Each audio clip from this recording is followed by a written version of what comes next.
Le gaz de cuisine au butane ne cesse de défrayer la chronique ces derniers jours. On a constaté que depuis près de 2 ans, une sorte de monopole s'est organisé autour de sa distribution. Une certaine société privée, dont nous taisons le nom par respect, a monopolisé la vente du gaz de cuisine, de sorte qu'il fallait se réveiller au petit matin pour avoir sa bouteille de gaz remplie, et de même, les stations n'étaient plus en mesure de subvenir aux besoins des clients en termes de butane. À l'occasion d'un point de presse, un prélude à la 3e édition de la conférence internationale et exposition au Congo sur les hydrocarbures, Jean-Marc Tshisekedi, ministre des hydrocarbures, a projeté de normaliser la distribution du gaz. Le gaz qui appartient donc à la société opératrice de Nkosa, à juste titre, ils ont effectivement ce droit, va sur un stockeur gaz.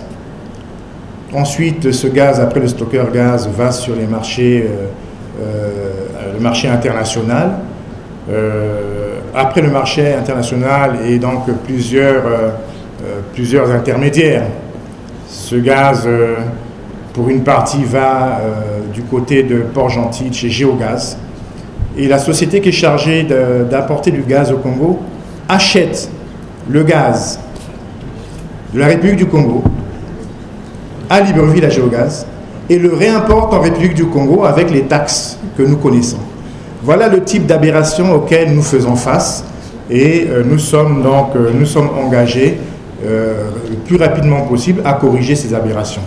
Avec donc la société opératrice du champ de Nkosa, nous avons donc échangé, nous sommes en train de négocier un protocole d'accord qui vise justement à avoir un circuit court qui permettrait au gaz qui sort du sous-sol congolais de passer directement via donc la logistique au port autonome de Pointe-Noire et de pouvoir donc être mise à la disposition de nos compatriotes. C'est une mesure importante, d'autant plus que dans les contrats de partage de production qui nous lient, la priorité doit être donnée au marché domestique.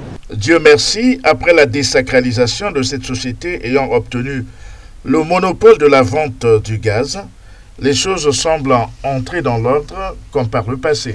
Malgré la rareté de ce produit pétrolier ces derniers temps, on peut revoir les bouteilles de gaz dans quelques stations assurant la distribution du butane, mais aussi dans quelques sites habituels de nos quartiers où ce produit était souvent vendu. C'est ici l'occasion d'encourager les pouvoirs publics à démanteler le réseau de monopole dans la vente du gaz, car loin de satisfaire les clients ou les populations généralement maltraitées, celui-ci a maximisé le profit à son compte sans se soucier de la manière.